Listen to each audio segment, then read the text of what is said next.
Utilizing a horse's natural curiosity is an effective tool for introducing a horse to a strange and potentially scary object.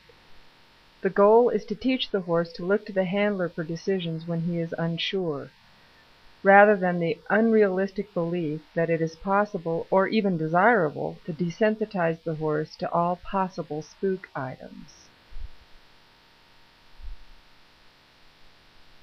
So here I'm bringing a yellow rain slicker to introduce that to Espejo. So I'm just trying to let his curiosity encourage him to come up and check the item out. By backing off, I'm making it seem a whole lot less scary to him. In fact, maybe this unusual item is more scared of him than he is of it. So this mimics what the horse will do on their own, going in and checking an item out and then backing back off again.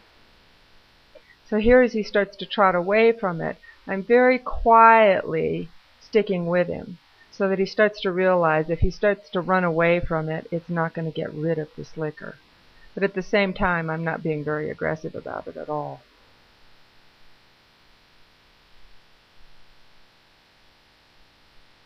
So in some regards, he's kind of disinterested in it. So I'm going to start doing some different things to see if I can encourage him to get more interested in it again. So I'm dragging it on the ground and that sort of thing. Getting them to follow the item is really useful, especially when it's making odd sounds.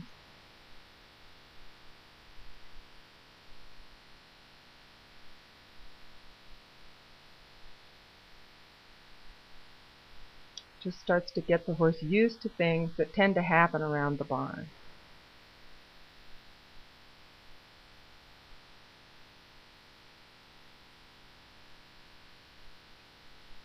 So now starting to touch him with it.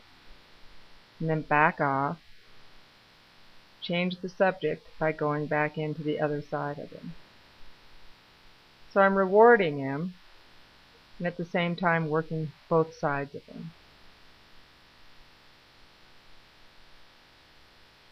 So it doesn't just keep going after him and going after him. It's in and out and in and out.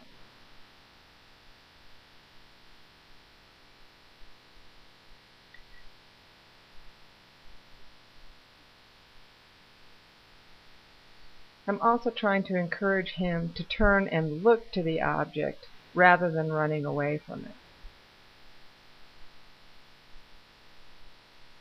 But the bigger matter is for him to start to look to me for the solution to problems.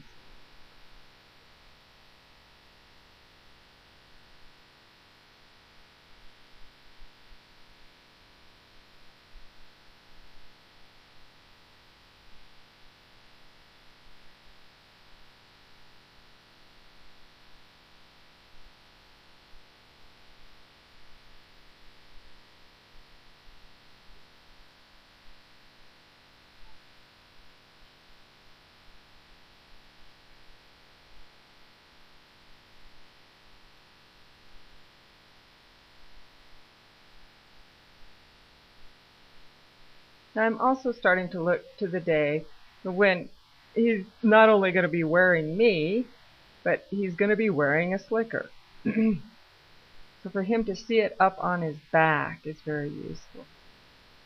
Something else I like to check in on with young horses before I actually start to ride them is to see how troubled they are by having items cross over their midline. So first they see it out of one eye and then it switches to the other eye. Some horses are really undone by this when it first occurs, and I want to know that before I get on them. Here, this is not a big deal for him.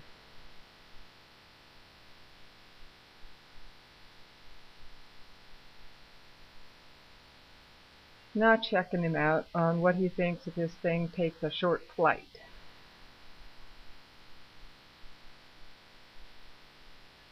Not too big a deal.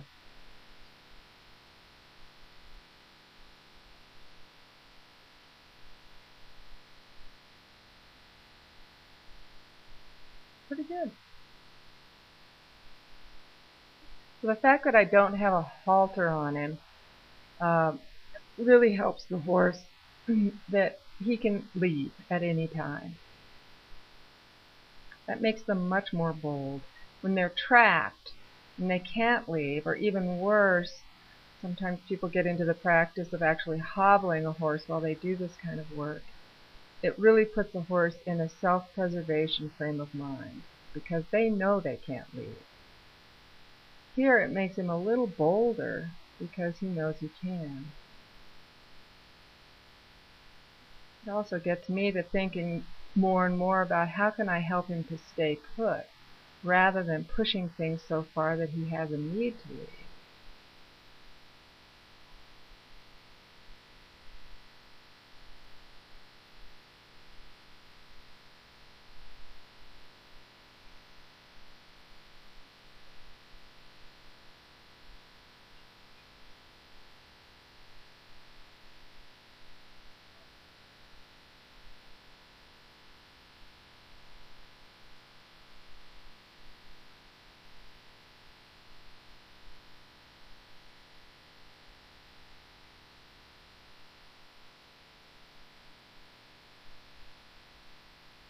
And this has turned into a pretty interesting little outing for him.